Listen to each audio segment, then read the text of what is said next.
Hello সবাইকে, নতুন একটি রেসিপি নিয়ে হাজির হলাম। আজকে আমাদের পরিবেশনায় রয়েছে মাছের মাথা দিয়ে আলু তরকারি। প্রথমেই নুন হলুদ দিয়ে আলুগুলো ভেজে নিলাম, এরপর আলুগুলো তুলে নিচ্ছি।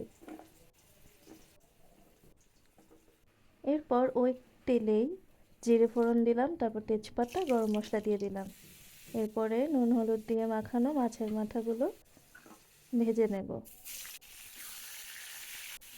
বেশ সময় নিয়ে একটু ভাজতে হবে। ভাজা ভাজা হয়ে গেলে ওর মধ্যে দিয়ে দিব নারকেল বাটা, এরপরে হলুদ গুঁড়ো, মরিচ গুঁড়ো, লবণ, আদা জিরা বাটা এগুলো দিয়ে সামান্য একটু জল দিয়ে কষিয়ে নিব। তারপরে ওই যে ভেজে রাখা আলুগুলো ছিল ওগুলো দিয়ে দিলাম। এরপরে একটু রাঁধুনি বাটা দিয়ে দিব।